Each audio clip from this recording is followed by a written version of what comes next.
దళపతి వెంట్రుగడ్డ కోడల్ Vijay alias ఓ ఖైదీగా jail జీవితాన్ని గడుపుతూ ఉంటాడు. ఒక వ్యాపారి చేతను అంతం చేయడానికి జైలుపైకి పడిన మురారి ఎదురుదించడానికి నిజాయితీగా కలిగిన జైలు అధికారిగా గౌతమ్ మేనన్ దృష్టికి ఆకర్షిస్తుంది.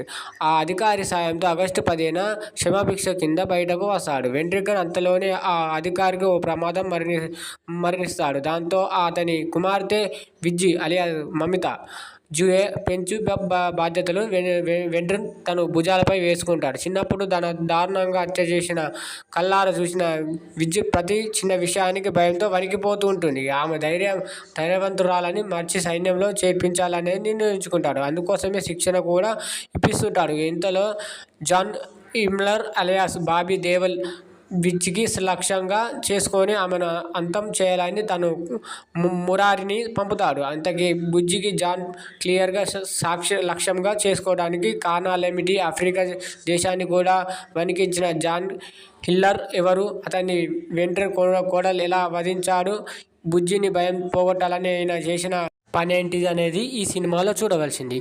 ఇక తెలుగులో విజయవంతమైన భగవత్ కేసరి స్మృతి రూపొందించిన చిత్రమే అది. ఇది సేమ్, కానీ కథలో ఆత్మ పాత్రలు పక్కన కనిపిస్తాయి. దాంతో ప్రేక్షకులకు దీనిపై చాలా అంచనాలు పెరిగాయి. భగవత్ కేసరి సినిమాలో కూడా గుర్తుకు వస్తాయి. అంతే, బేటీ బచావో బేటీ పడావో నినాదం ఆధారంగా రూపొందుతుంది.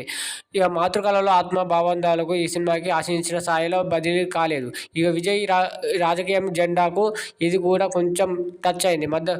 మధ్య కథలో అసలు ఈ ఆత్మ నగిలిపోతుంది. తమిళనాడు ఎన్నికల ముందు రూపొందిన ఈ సినిమా విజయ్ రాజకీయాల్లో ఆలోచిస్తే ఆ జెండాకు మాత్రం పక్కగా పెట్టి ఈ సినిమా విజయవంతం చేయాలని అనుకున్నాడు. కానీ ఎట్టకేలకు ఈ సినిమా థియేటర్లకు అయితే వచ్చేసింది. ఇక ఈ సినిమాలో నటించిన ఈ హీరో పాత్ర తనకు న్యాయం చూపించారు.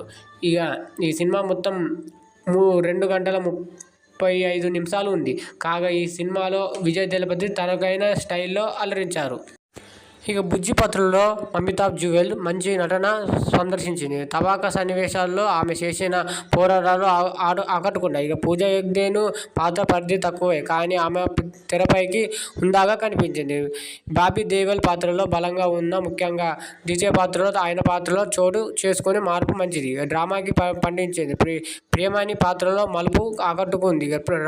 ప్రకాష్ రాజు, నారాజ్ గౌత్, అమేయన్ పాత్రలు పరిధిగా తొక్కాయి.